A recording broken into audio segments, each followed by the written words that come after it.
નમસ્કાર મિત્રો, ખાખી વર્દી માટે તૈયાર થઈ જાઓ।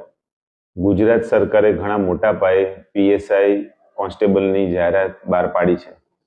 ઘણા મિત્રોના ફોન મેસેજ આવે છે કે સર શું કરવું અમારે।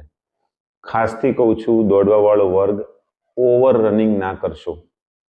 રનિંગ માટે સારા શૂઝ લો। વ્યસન કરતા હોય તો તાત્કાલિક બંધ કરી દો। પ્રોપર ઊંઘ લો। પ્રોપર પૌષ્ટિક આહાર ખાઓ। 2 ટાઈમ રનિંગ કરતા હોય, ઘણા લોકોને એવું હોય કે ભરતી આવી દોડો દોડો દોડો, એમ નહીં પાસ થવાય। 2 ટાઈમ રનિંગ કરીને ખોટા પગ ના તોડશો। 1 ટાઈમ પ્રોપર રનિંગ કરો। સ્નાયુઓ ખેંચાઈ જવાના પ્રોબ્લેમ, લિગામેન્ટ ફાટી જવાના ઘણા પ્રોબ્લેમ થઈ શકે છે। વાંચવાવાળા માટે ખાસ, વાંચવાવાળા મેં ઘણો વર્ગ જોયો છે કે જે આવડતું હોય એ જ વાંચ કરશે। માની લો બંધારણ એને ફાવે છે તો બંધારણ વાંચશે, બંધારણની એક્ઝામ ટીક કરીને ખુશ થશે। તો એવું ના કરશો।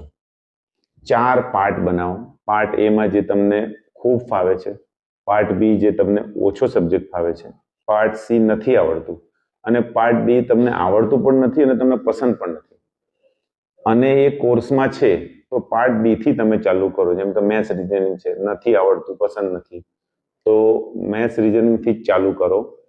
કન્ટિન્યુઅસ રોજ વાંચો। કોઈ પણ દિવસ એવો ના હોવો જોઈએ કે તમારે 6-8 કલાકનું વાંચન થયું ના હોય। અકારણે અત્યારે બહાર જવાનું ટાળો।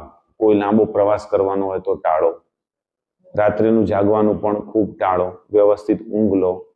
અને તમે યાદ રાખો કે તમારી જોડે ઘાયલ શેરનીઓ છે, જે ગઈ વખતની એક્ઝામમાં 2 માર્ક 3 માર્ક કે 5 માર્ક માટે મારા ઘણા એવા કોન્ટેક્ટમાં છે કે જે લોકો રહી ગયા છે।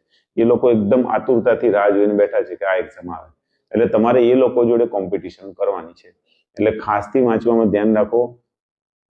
કોઈ પણ ક્લાસની પાછળ ભાગવાની જરૂર નથી। ક્લાસ તમને માર્ગદર્શન આપશે। હું એવું નથી કહેતો ક્લાસ તમને પાસ નહીં કરાવે। ક્લાસ માર્ગદર્શન આપશે, રોડ બતાવશે। જવાનું તો તમારે જ છે, તમારે જ મહેનત કરવાની છે। બીજી ખાસ વાત, કોઈ પણ પ્રકારે કોઈ પૈસા આપીને પાસ કરાવે છે એવા કોઈ ભ્રમમાં કે કોઈને પૈસા આપવામાં ના પડો। ઘણા બધા ગઈ ભરતીમાં પણ કેસ થયેલા છે। નિર્જા ગોટરુ સાહેબ ભરતી બોર્ડના અધ્યક્ષ એકદમ સુપર, એકદમ પ્રામાણિક માણસ છે અને બહુ પારદર્શક રીતે ભરતી થશે। એટલે કોઈ પણ એવા ઈસમો હોય જે તમને એવું કહે કે પૈસા આપીને પાસ કરાવીશું, તો એમની વાતોમાં ના આવો। ફક્ત મહેનત કરો, કન્ટિન્યુઅસ વાંચો, રનિંગ કરો, ખોરાક આહારનું ધ્યાન રાખો, અને 3 પ્રકારના વિડીયો જુઓ। કોઈ પણ સબ્જેક્ટ તમે કોર્સ લીધો, બંધારણ છે, ઇકોનોમિક્સ છે, કાં તો વોટ એવર જે બી સબ્જેક્ટ છે, એના પહેલા ગુજરાતીમાં વાંચો, પછી એનો ગુજરાતી વિડીયો જુઓ અને હિન્દી વિડીયો જુઓ। આ 3 રીતે કમ્બાઈન